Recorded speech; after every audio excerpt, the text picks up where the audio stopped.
విద్యాశాఖపై AP ముఖ్యమంత్రి చంద్రబాబు సమీక్ష నిర్వహించారు. ప్రభుత్వ పాఠశాలల్లో విద్యార్థులు తగ్గిపోవడానికి గల కారణాలపై ఆరా తీశారు. మంత్రి నారా లోకేష్, విద్యాశాఖ ఉన్నతాధికారులు హాజరయ్యారు. గత ప్రభుత్వ విధానాలతో ప్రభుత్వ పాఠశాలల్లో విద్యా ప్రమాణాలు పడిపోయిన విధానాన్ని అధికారులు వివరించారు. ఒక్క టీచర్ పోస్ట్ కూడా భర్తీ చేయకుండా వైకాపా ప్రభుత్వం విద్యా వ్యవస్థను ఎలా నిర్వీర్యం చేసిందో నివేదించారు. 2014 నుంచి 19 మధ్య ఉన్న ఉత్తమ విధానాలను ఆ ప్రభుత్వం పక్కన పెట్టిందన్నారు. అప్పటి పరిస్థితులను పూర్తిగా మార్చేసి పాఠశాల విద్య, ఉన్నత విద్యలో ప్రమాణాలను పెంచడానికి తీసుకుంటున్న చర్యలను మంత్రి లోకేష్ వివరించారు. చంద్రబాబు ప్రజలకు ఆశ చూపారని, చివరకు ఆయన ప్రజల్ని మోసం చేస్తున్నాడంటూ మాజీ సీఎం వైసీపీ అధినేత వైఎస్ జగన్మోహన్ రెడ్డి మండిపడ్డారు. ఎంతో ఆర్థిక సంక్షోభం ఉన్నా వైసీపీ ప్రభుత్వం సాకులు చూపలేదని, మాట తప్పకుండా మేనిఫెస్టోని అమలు చేశామన్నారు. మేనిఫెస్టోను భగవద్గీత, బైబుల్, ఖురాన్లా భావించామని చెప్పారు. ఎన్నికల్లో ఇచ్చిన మాట కోసం కట్టుబడి పనిచేశామని, ప్రతి ఇంటికి మంచి చేశామని తెలిపారు. చేసిన మంచి ఎక్కడికి పోదని, వచ్చే ఎన్నికలు వచ్చేసరికి ఈ మంచే మనకు శ్రీరామ రక్ష అని వైఎస్ జగన్ పేర్కొన్నారు. మాడుగుల, అనకాపల్లి, చోడవరం నియోజకవర్గాల ఎంపీటీసీలు, జెడ్పీటీసీలతో తాడేపల్లిలోని తన క్యాంపు కార్యాలయంలో వైఎస్ఆర్సీపీ అధినేత, మాజీ సీఎం, వైసీపీ అధినేత వైఎస్ జగన్మోహన్ రెడ్డి సమావేశమయ్యారు. ఈ సందర్భంగా ఆయన మాట్లాడుతూ చంద్రబాబు చేస్తున్న మోసాలు ప్రజల ఆగ్రహానికి దారితీస్తాయన్నారు. జగన్ పలావిచ్చాడు, బాగానే చూసుకున్నాడని ప్రజలు అంటున్నారని, చంద్రబాబు బిర్యానీ పెడతానని మోసం చేస్తున్నాడని ప్రజలు అనుకుంటున్నారని తెలిపారు. పలావు లేదు, బిర్యానీ లేదు, ఇప్పుడు ప్రజలు పస్తులుండాల్సిన పరిస్థితి అని వైఎస్ జగన్ చెప్పారు. జగన్ ఉంటే రైతు భరోసా అందేది, స్కూళ్లకు వెళ్తున్న ప్రతి పిల్లాడి తల్లులకు అమ్మఒడి అందేదన్నారు. 0 వడ్డీ కూడా వచ్చి ఉండేదని, విద్యా దీవెన కింద ఫీజు రియంబర్స్మెంటు, వసతి దీవెన వచ్చేదని తెలిపారు. మత్స్యకార భరోసా, వాహన మిత్ర కూడా వచ్చి ఉండేదని, చేనేతలకు నేతన్న నేస్తం కూడా ఈసారికే పడి ఉండేదని తెలిపారు.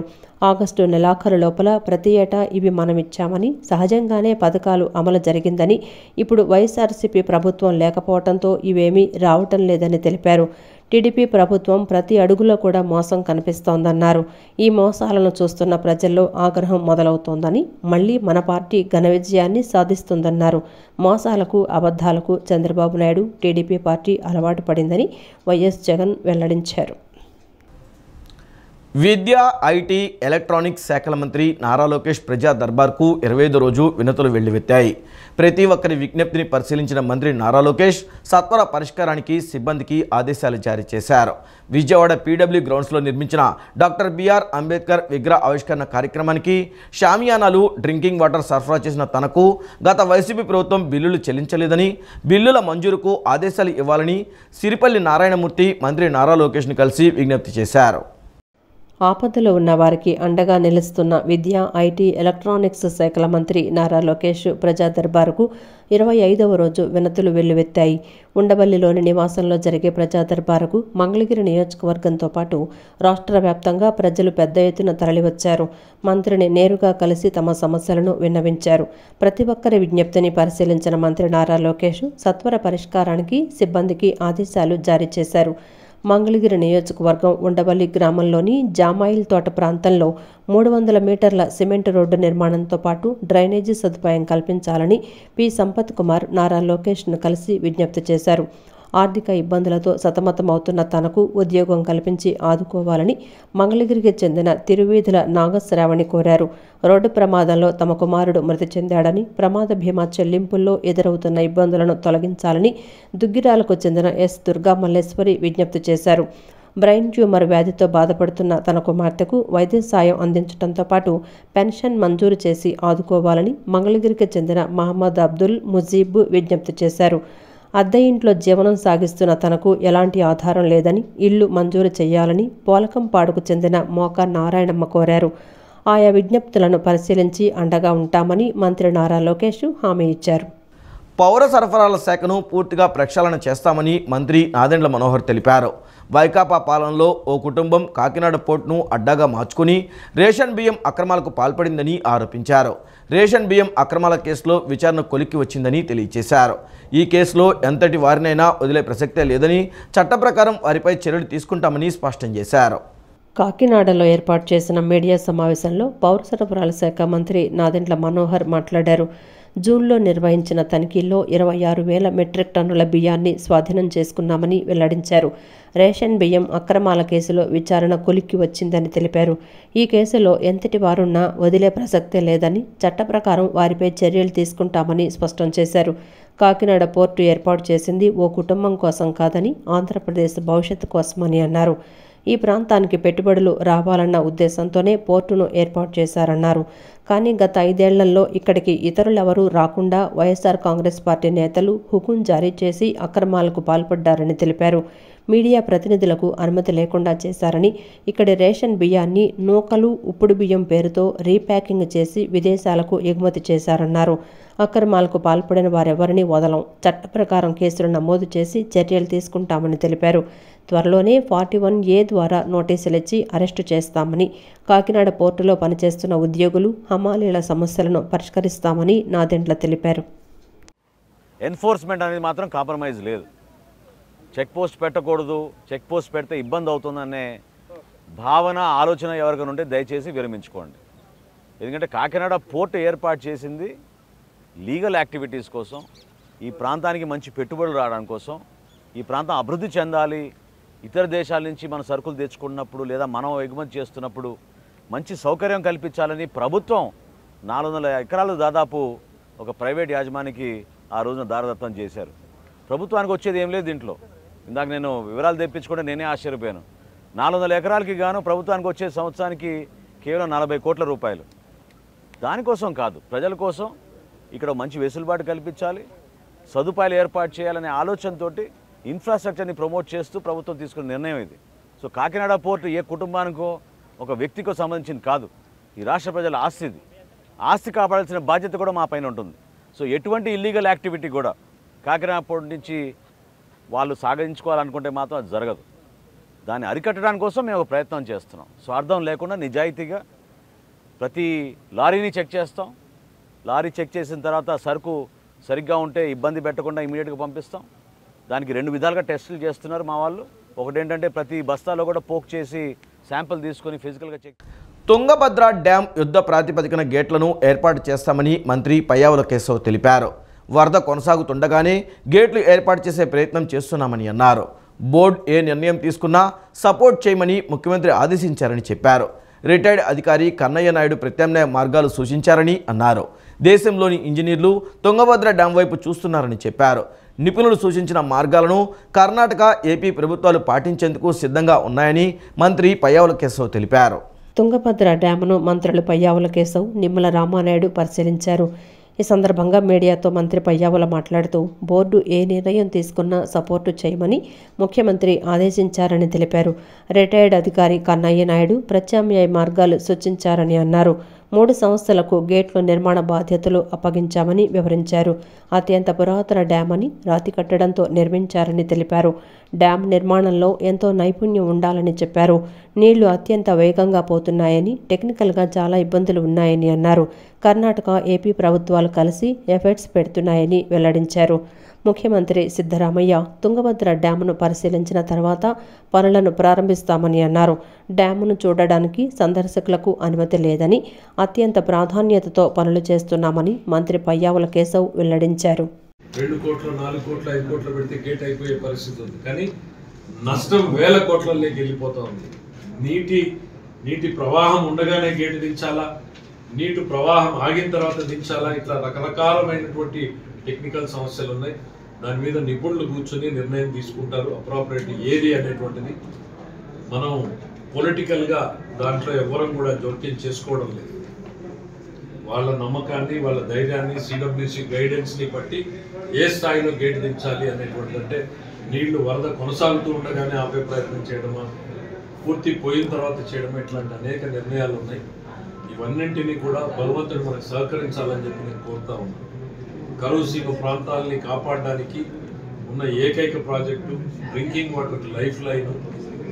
నిజంగా ఈ వార్త వినగానే అసలు గుండె ఒక్కసారిగా ఉబిల్లు అంటే ఏంటి పరిస్థితి, ఎట్లా వెళ్తాము అనేటువంటిది. కాకపోతే ఇప్పుడిప్పుడే నమ్మకాన్ని సవరణ తీసుకుని ఎస్ దీన్ని మనం కాపాడుకోగలం అనే ఒక నమ్మకం మా నిపుణులు అనంతరం ఏపీ నీటిపారుదల శాఖ మంత్రి నిమ్మల రామానాయుడు మాట్లాడుతూ 1,00,000 క్యూసెక్కుల వరకు నీటిని విడుదల చేస్తున్నామని తెలిపారు. ఈ సమస్యతో విలువైన తాగునీటిని కోల్పోతున్నామని చెప్పారు. పోలవరం ప్రాజెక్టు గేట్ల ఏర్పాటులో కీలకమైన కన్నయ్యనాయుడు నేతృత్వంలో సమస్యను పరిష్కరించే ప్రయత్నం చేస్తున్నామని తెలిపారు. కొట్టుకుపోయిన 19వ గేటు వద్ద 5 గేట్లను ఏకకాలంలో పూర్తి చేసేలా చర్యలు చేపడుతున్నామని అన్నారు. స్టాప్ లాక్ గేట్ ఏర్పాటు కష్టతరమైన పనని చెప్పారు. డ్యామ్ వద్ద 1,625 అడుగులు నీరు ఉండగానే గేట్లు అమర్చే ప్రయత్నం చేస్తున్నామని మంత్రి నిమ్మల రామానాయుడు పేర్కొన్నారు. ఈ రేపు మార్నింగ్కి ఆ గేట్స్ వస్తాయనేటువంటి హోప్ ఉంది.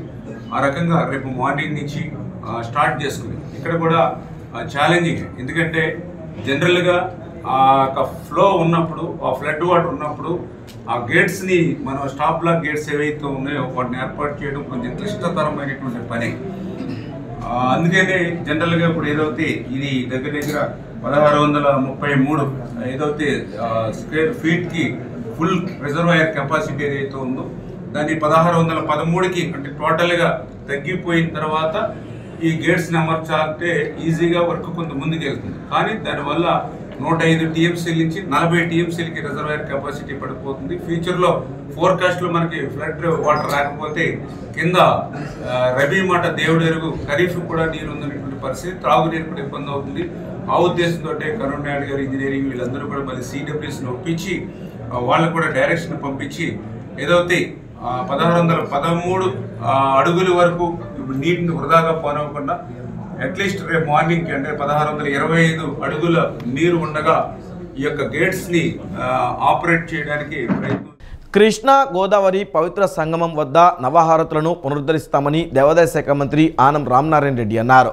పవిత్ర సంగమం ప్రాంతాన్ని ఆధ్యాత్మిక కేంద్రంగా తీర్చిదిద్దడానికి ఈ ప్రాంతంలో 50 ఎకరాలు సేకరించి ఒక దేవాలయాన్ని నిర్మిస్తామని తెలిపారు. అలాగే పర్యాటకానికి పెద్దపీట వేస్తూ అందుకు అవసరమైన చర్యలు తీసుకుంటున్నట్లు చెప్పారు. నదికి ఆవల వైపు ఉన్న లంక భూములను కూడా సేకరించి పర్యాటక కేంద్రంగా అభివృద్ధి చేస్తామన్నారు. ఫెర్రీ ఘాట్ సమీపంలోని పవిత్ర సంగమం ప్రాంతంలో నవహారతులను పునరుద్ధరించాలన్న సీఎం ఆదేశాలతో మంత్రుల బృందం పవిత్ర సంగమాన్ని పరిశీలించి అనుబంధ శాఖల అధికారులతో సమీక్ష నిర్వహించారు. ఈ సందర్భంగా మంత్రి ఆనం రామనారాయణ రెడ్డి మాట్లాడుతూ నవహారతులను 30 నుండి 45 రోజుల లక్ష్యంగా నిర్ణయించుకొని ప్రతిష్టాత్మకంగా నిర్వహిస్తామన్నారు. ఇప్పటికే వివిధ శాఖల అధికారులతో మాట్లాడటం జరిగిందన్నారు. గత ప్రభుత్వం పవిత్ర సంగమం ప్రాంత విశిష్టతను చెడగొట్టిందన్నారు. నిత్యం ఇక్కడ కృష్ణమ్మకిచ్చే జలహారతులను కూడా నిలిపివేసిందని ఆవేదన వ్యక్తం చేశారు. ప్రకాశం బ్యారేజీ నుండి పవిత్ర సంగమం వరకు బోట్ షికారు, స్పీడ్ బోట్ వంటి ఏర్పాట్లు చేయాలని సంకల్పించామన్నారు. హారతుల నిర్వహణకు నెలకు 11 లక్షల వరకు ఖర్చు అవుతుందని, దాతల సహకారం కూడా తీసుకుంటామన్నారు. మరింత శోభాయమానంగా గతం కన్నా గొప్పగా దీన్ని తీర్చిదిద్దాలని గౌరవ ముఖ్యమంత్రి శ్రీ చంద్రబాబు నాయుడు గారు వారు ఆదేశాలు ఇవ్వడం, ఆదేశాల ప్రకారం మొదటి రోజు నేను స్థానిక శాసనసభ్యులు వసంత కృష్ణప్రసాద్ గారు రావడం, తర్వాత పార్సార్థి గారు, నారాయణ గారు నిన్న ఒక రివ్యూ, ఇవాళ ఈ స్థలంలోనే మనం రివ్యూ చేస్తే బాగుంటుందని ఇక్కడనే రివ్యూ చేయడం జరుగుతుంది. దీనికి ఒక మాసం నుంచి 1.5 మాసం అంటే 30 రోజుల నుంచి 45 రోజులు టైం పెట్టుకున్నాం. ఈ టైం లోపల ఇవన్నీ పూర్తి కావాలి. తప్పనిసరిగా 45 రోజుల్లో మళ్ళీ కృష్ణమ్మ హారతుల్ని మొదలుపెట్టే విధంగా మనం చేద్దామని చెప్పి ఒక ఆలోచన చేసి ఒక ప్రణాళికాబద్ధంగా దీన్ని చేయడం జరుగుతుంది. ఏవైనా 1-2 పనులు మిగిలిపోయి ఉంటే కంటిన్యూగా చేస్తూనే ఉంటాం. హారతులు మాత్రం దాదాపుగా రాబోయేటువంటి మన దసరా ఉత్సవాలకంతా వీటిని ప్రారంభించాలి అనేటువంటిది మాకున్న టార్గెట్ మేము పెట్టు. అనంతరం మంత్రి నారాయణ మాట్లాడుతూ పవిత్ర సంగమం ప్రాంతం ఆధ్యాత్మికంగా, పర్యాటకంగా అభివృద్ధి చేయడానికి అన్ని శాఖల సహకారం తీసుకుంటున్నామని, ప్రధానంగా సిఆర్డీఏ నుండి నిధులు కేటాయించేలా చర్యలు తీసుకుంటున్నట్లు తెలిపారు. ఇతర శాఖల వారి బడ్జెట్ ప్రకారం నిధులు కేటాయించి ఈ ప్రాంతాన్ని సర్వాంగ సుందరంగా తీర్చిదిద్దటంతో పాటు భక్తులకు, పర్యాటకులకు అన్ని సౌకర్యాలు కల్పిస్తామని పేర్కొన్నారు. అంటే ఇన్ఫ్రాస్ట్రక్చర్ దాని విషయం నిన్న యాక్చువల్గా వారి ఆఫీస్లో రివ్యూ పెట్టారు. ఇవాళ ఇక్కడికే వచ్చి రివ్యూ పెట్టి యాక్చువల్గా చేస్తామనే ఉద్దేశంతో రావటం జరిగింది. ఇప్పుడు కన్సర్న్ డిపార్ట్మెంట్స్కి అంతా ఇన్స్ట్రక్షన్ ఇచ్చారు. మా మున్సిపల్ డిపార్ట్మెంట్ నుంచి అయితే యాక్చువల్గా కొండపల్లి మున్సిపల్ కమిషనరు ఈ యొక్క ఏరియాలో కావాల్సిన శానిటేషన్ కావచ్చు, వాటర్ కావచ్చు, ఎలక్ట్రిసిటీ కావచ్చు, రోడ్లు మరామత్తు కావచ్చు, ఈ వర్క్ అంతా వారు చేసే విధంగా ఆదేశించాం. వాళ్ళకి కావాల్సిన ఫండ్స్ కూడా సిఆర్డీ నుంచి, అంటే వాళ్ళకి వచ్చే ఇన్కమ్ చాలా తక్కువ, దాంతో చేయటం కష్టం అవుతుంది. అందువల్ల సిఆర్డీ వాళ్ళు సపోర్ట్ చేస్తారు. సిఆర్డీ వాళ్ళకి వర్క్ ఎక్కువ ఉంటుంది కాబట్టి వాళ్ళు చేయలేరు, కాబట్టి వాళ్ళు ఫైనాన్షియల్గా సపోర్ట్ చేస్తారు. ఎగ్జిక్యూషన్ వచ్చి కొండపల్లి మున్సిపాలిటీ వాళ్ళని చేయమన్నాం. ఆ విధంగా దీని ఒక మంచి పవిత్రమైన స్థలంగా ఎన్విరాన్మెంట్స్ మంత్రి గారు సీఎం గారితో మాట్లాడి ఇక్కడ ఒక టెంపుల్ కూడా గోదావరి కృష్ణమ్మ గోదావరి. అనంతరం మంత్రి పార్థసారథి మాట్లాడుతూ పవిత్ర సంగమం ప్రాంతాన్ని రాష్ట్రంలోనే ఐకానిక్ ప్రాంతంగా మార్చడానికి ప్రణాళికలు సిద్ధం చేస్తున్నామని అన్నారు. నిత్య హారతులతో పాటు ఒక ఆలయం నిర్మాణం చేస్తే ఈ ప్రాంతం ఆధ్యాత్మికంగా భాసిల్లుతుందన్నారు. పర్యాటకుల కోసం వారిలో ఆహ్లాదాన్ని నింపి విహారయాత్రగా మార్చే విధంగా చర్యలు తీసుకుంటామని పేర్కొన్నారు.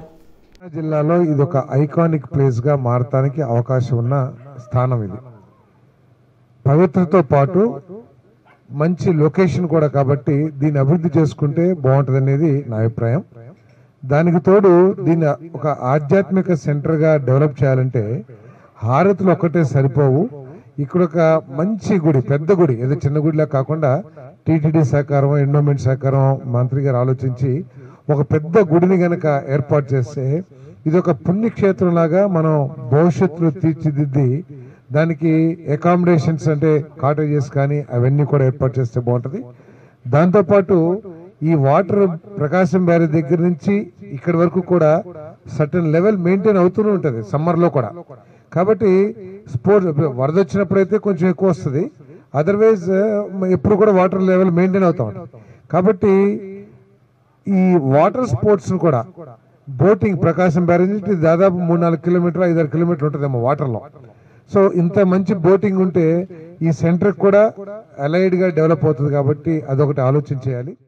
భారత రాజ్యాంగాన్ని బీజేపీ గౌరవించడం లేదని ఏపీసీసీ అధ్యక్షులు వైఎస్ షర్మిల విమర్శించారు.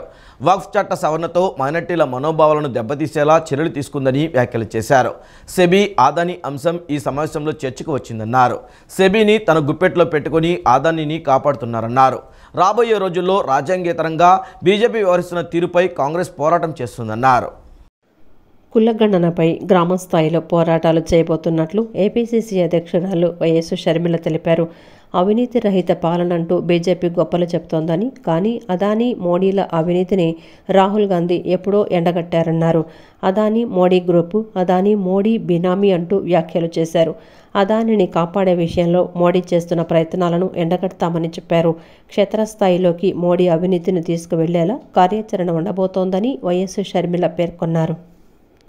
నగరంలో సీవరేజ్ ప్లాంట్ ద్వారా అనేక ఇబ్బందులకు గురవుతున్న ప్రజానికానికి సరికొత్త టెక్నాలజీతో పరిష్కారం చూపిస్తామని విజయవాడ తూర్పు నియోజకవర్గం ఎమ్మెల్యే గద్దె రామ్మోహన్ అన్నారు. సరికొత్త టెక్నాలజీతో భారీ మార్పులు చేసి సీవరేజ్ ప్లాంట్ సమస్యలను పరిష్కరిస్తామని చెప్పారు.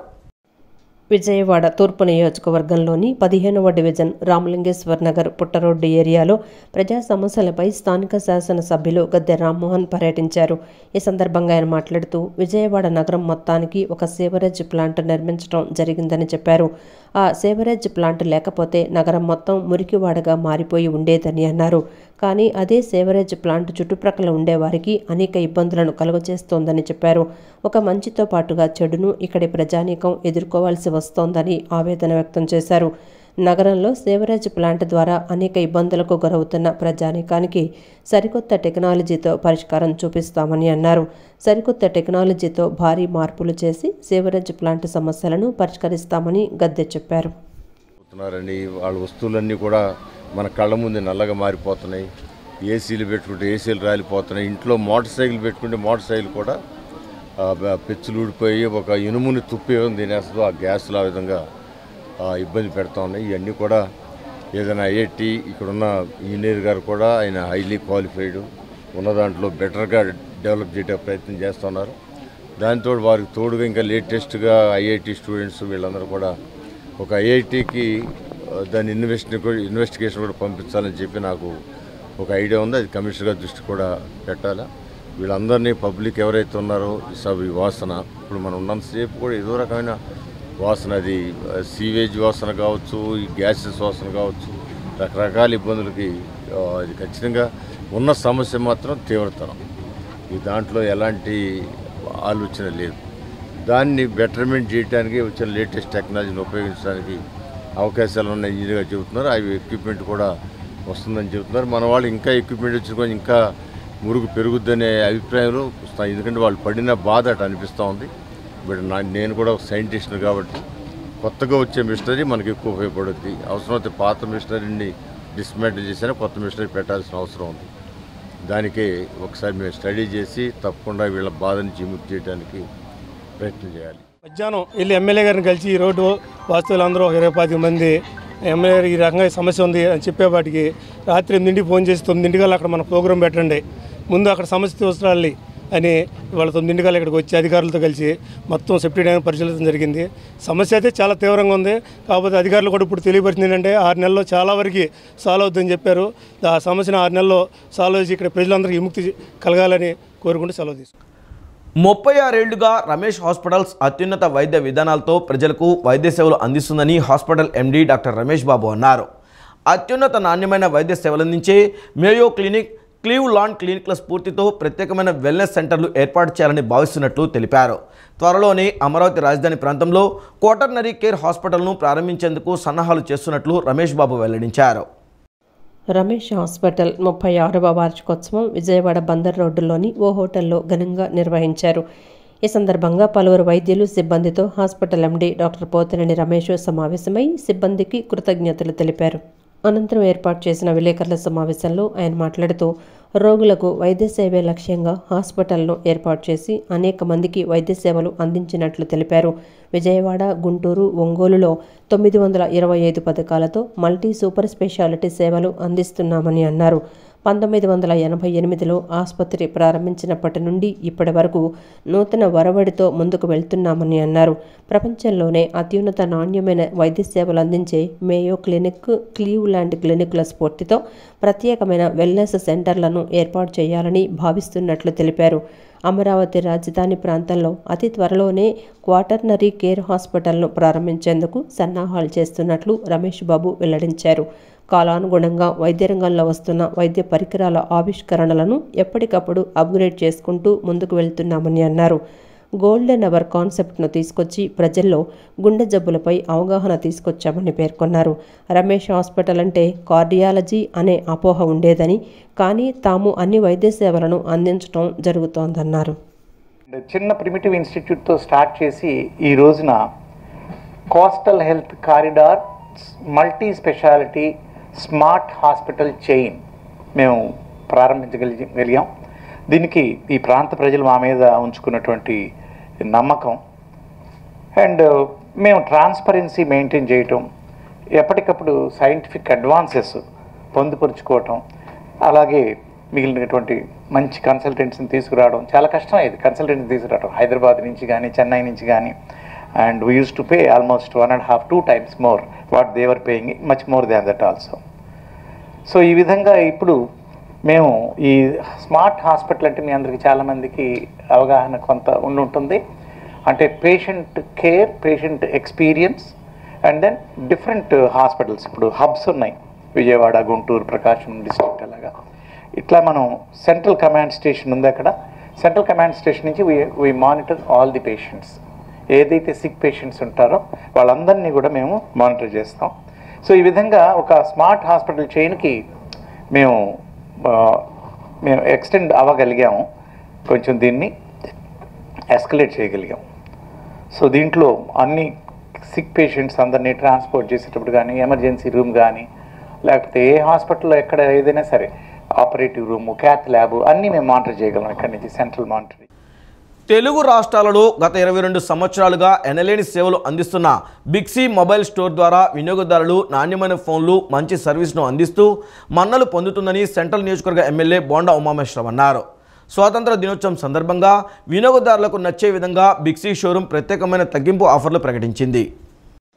నగరంలోని ఏలూరు రోడ్డు అరండేల్పేట మసీదు స్ట్రీట్లో ఉన్న బిగ్సీ షోరూం నందు స్వాతంత్ర దినోత్సవం సందర్భంగా వివో 40 ప్రో సెల్ ఫోన్ను ఎమ్మెల్యే బోండా ఉమామహేశ్వరరావు లాంఛనంగా మార్కెట్లోకి విడుదల చేశారు. ఈ సందర్భంగా బోండా ఉమామహేశ్వరరావు మీడియాతో మాట్లాడుతూ తెలుగు రాష్ట్రాలలో గత 22 సంవత్సరాలుగా ఎనలేని సేవలు అందిస్తున్న బిగ్సీ మొబైల్ స్టోర్ ద్వారా వినియోగదారులకు నాణ్యమైన ఫోన్లు, మంచి సర్వీసును అందిస్తూ మన్ననలు పొందుతోందన్నారు. రాష్ట్రంలోనే తొలిసారి బిగ్సీ షోరూం విజయవాడలో ఏర్పాటు చేశారని తెలిపారు. స్వాతంత్ర దినోత్సవం సందర్భంగా 1,50,000 ఫోను 50,000కే అందిస్తున్నారని, షోరూంకు వచ్చే ప్రతి కస్టమర్కు బెస్ట్ ఆఫర్ను అందిస్తున్నామని తెలిపారు.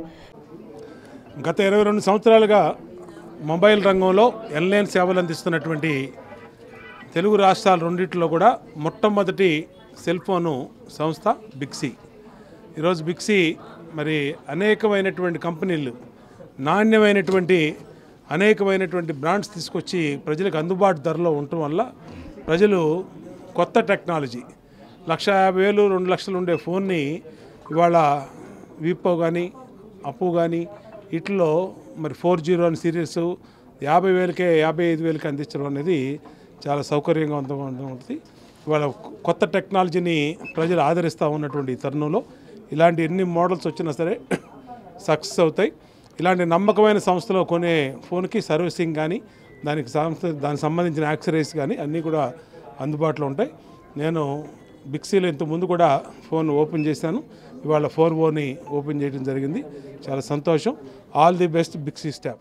బిగ్సీ విజయవాడ సిటీ మేనేజర్ శివ మాట్లాడుతూ స్వాతంత్ర దినోత్సవం సందర్భంగా వివో 40 ప్రో సెల్ ఫోన్ అందుబాటులోకి తీసుకొచ్చామని పేర్కొన్నారు. సో ఈరోజు వివోలో సరికొత్త మోడల్ వివో V40 ప్రో సిరీస్ని మనం లాంచ్ చేయడం జరిగింది.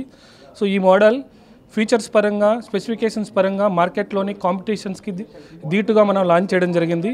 సో ఇందులో కెమెరా పరంగా ఎవరైతే కస్టమర్స్ కెమెరా పరంగా కావాలనుకుంటున్నారో కెమెరా పరంగా అయితే మనం ద బెస్ట్ ఇస్తున్నాము. సో ప్రతి ఒక్కరు కూడా విజయవాడ ప్రజలు ఈ అవకాశాన్ని సద్వినియోగం చేసుకోవాలి. ఆఫర్స్ పరంగా చూస్తే బిగ్సీ సైడ్ నుంచి at the same time Vivo తరపు నుంచి కూడా మనం ద బెస్ట్ కస్టమర్స్కి కన్జ్యూమర్ ఆఫర్స్ అనేది ప్రొవైడ్ చేయడం జరిగింది. అలాగే ఈ ఇండిపెండెన్స్ డే పురస్కరించుకొని మనం ప్రతి కస్టమర్స్కి కూడా ఈచ్ అండ్ ఎవ్రీ కస్టమర్స్కి కూడా మనం ద బెస్ట్ ఆఫర్స్ అనేది ప్రొవైడ్ చేయడం జరుగుతుంది. సో విజయవాడ ప్రజలు ఈ అవకాశాన్ని సద్వినియోగం చేసుకోవాలని కోరుచున్నాం. ఈ కార్యక్రమంలో Eluru road Big C branch manager, సిబ్బంది పాల్గొన్నారు. అంటరానితనం అనేది ఎంతో క్రూరమైనది. మన దేశంలో కొన్ని చోట్ల అమలు కావడం బాధాకరమని రామన్ మెగ్సెస్ అవార్డు గ్రహీత బెజవాడ విల్సన్ అభిప్రాయపడ్డారు. దేశంలో కొన్ని రాష్ట్రాలలో దళిత మహిళలు సమాజంలో గౌరవప్రదమైన జీవనాన్ని సాగించలేకపోతున్నారని, ఈ అంశం పార్లమెంట్లో చర్చించాల్సిన అవసరం ఉందన్నారు. నగరంలోని గాంధీనగర్ ప్రెస్ క్లబ్ నందు దళిత హక్కుల పోరాట సమితి ఆధ్వర్యంలో పార్లమెంటు రాజదండం స్థానంలో రాజ్యాంగం ప్రతిష్ఠించాలి అనే అంశంపై రాష్ట్ర సదస్సు నిర్వహించారు. ఈ కార్యక్రమానికి ముఖ్య అతిథులుగా రామన్ మెగ్సెసే అవార్డు గ్రహీత బెజవాడ విల్సన్, సిపిఐ రాష్ట్ర కార్యదర్శి కె రామకృష్ణ, సిపిఎం రాష్ట్ర నేత ఎంఏ గఫూర్, కాంగ్రెస్ నేత గిడుగు రుద్రరాజు, మాజీ ఎమ్మెల్యే జల్లి విల్సన్, పలువురు వామపక్షాలు, కాంగ్రెస్ నేతలు పాల్గొన్నారు. అనంతరం బెజవాడ విల్సన్ సదస్సు ఉద్దేశించి ప్రసంగిస్తూ అంటరానితనం అనేది ఎంత క్రూరమైనదని, మన దేశంలో కొన్ని చోట్ల అమలు కావటం బాధాకరమని అభిప్రాయపడ్డారు. దేశంలో కొన్ని రాష్ట్రాలలో దళిత మహిళలు సమాజంలో గౌరవప్రదమైన జీవనాన్ని సాగించలేకపోతున్నారని, ఈ అంశంపై పార్లమెంట్లో చర్చించాల్సిన అవసరం ఉందన్నారు.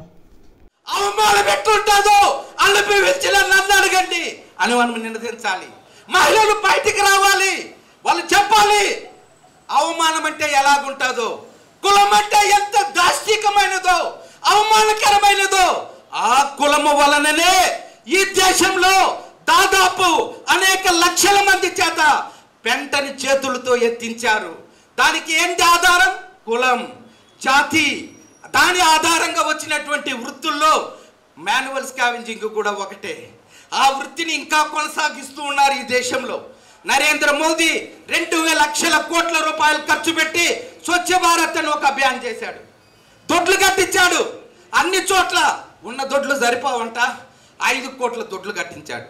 కానీ దొడ్లకు సంబంధించినట్టుగా సేమ్ ప్రపోర్షనేట్గా దాన్ని సాఫ్ సఫాయి చేయడానికి ఏమీ యంత్రాలను తయారు చేయలేదు.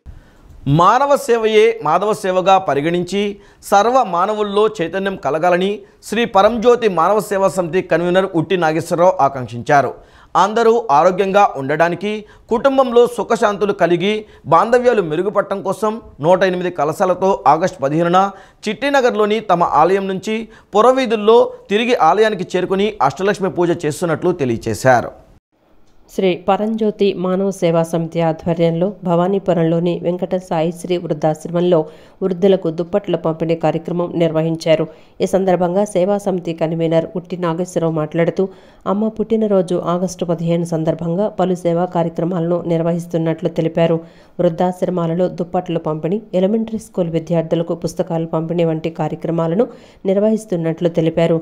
ఈరోజు భవానీపురంలోని వెంకట సాయిశ్రీ వృద్ధాశ్రమంలో కబేలా సెంటర్ వద్ద ఉన్న ఆశీర్వాద ట్రస్టులో, నౌలూరులో ఉన్న అమ్మా నాన్న ఆశ్రమాలలో దుప్పట్ల పంపిణీ కార్యక్రమాన్ని చేసినట్లు తెలిపారు. ఈ నెల 18న పేదలకు ఉచిత వైద్య శిబిరాన్ని నిర్వహించి ఆరోగ్య పరీక్షలు నిర్వహించి ఉచితంగా మందులు అందజేస్తామన్నారు. అందరూ ఆరోగ్యంగా ఉండడానికి, కుటుంబంలో సుఖశాంతులు కలిగి బాంధవ్యాలు మెరుగుపడడం కోసం 108 కలశాలతో ఆగస్టు 15న చిట్టినగర్లోని తమ ఆలయం నుంచి పురవీధులలో తిరిగి ఆలయానికి చేరుకొని అష్టలక్ష్మి పూజ చేస్తున్నట్లు చెప్పారు. దీనివలన మానవాళి అంతా సుఖ సంతోషాలతో ఉంటారని పేర్కొన్నారు. ఆ రోజే భక్తులకు అన్నప్రసాద వితరణ చేస్తామన్నారు. సర్వ మానవులు చైతన్యం కలిగి సుఖశాంతులతో ఉండాలన్న లక్ష్యంతో సేవా కార్యక్రమాలను నిర్వహిస్తున్నట్లు తెలిపారు. ఆగస్టు 15వ తారీఖున చిట్టినగర్లో ఉన్న మా ఆలయం నుండి బయలుదేరి ముఖ్య వీధుల్లో తిరిగి ఆలయానికి చేరుకొని అష్టలక్ష్మి పూజ చేయటం జరుగుతుంది. దీనివలన మానవాళి అందరూ సుఖ సంతోషాలతో ఉంటారని చెప్పి భావిస్తూ సంకల్పం తీసుకొని చేయుచున్నాము. తరువాత ఆ రోజే వచ్చిన భక్తులందరికీ అన్నప్రసాద వితరణ కార్యక్రమం కూడా చేయుచున్నాము. మా సంస్థ తరపున ఇదివరకు ఎన్నో కార్యక్రమాలు చేశాము, ఇంకా చేస్తున్నాం. రాబోయే కాలంలో కూడా మేము చేస్తూ ఉంటాము. మీ అందరి సహకారంతో ఇవన్నీ వాళ్ళందరికీ చేరాలని చెప్పని మేము కోరుకుంటూ ఈరోజు ఇక్కడ ఉన్న వృద్ధులందరికీ సుఖ సంతోషాలతో ఉండాలని, వాళ్ళ సంపూర్ణ ఆరోగ్యంతో ఉండాలని చెప్పి మేము ప్రార్థనలు చేసి వాళ్ళకి దుప్పట్లు ఇవ్వడం జరిగింది. Thank you very much. నా పేరు నాగేశ్వరరావు. ఈ సమితికి కన్వీనర్గా ఉన్నాను. నాతో పాటు ఉన్న అందరం ఇందులో సంఘ సభ్యులమే, సమితి సభ్యులమే, అందరం కలిసి మేము చేస్తున్న కార్యక్రమం ఇది. ఈ కార్యక్రమంలో సేవా సమితి సభ్యులు బూర్ల వెంకట్రావు, ఓంకార్, రవప్రసాద్, సాగర్, దుర్గాప్రసాద్, సుజనలక్ష్మి, వాసు తదితరులు పాల్గొన్నారు. ఈ వార్తలు ఇంతటితో సమాప్తం. నమస్కారం.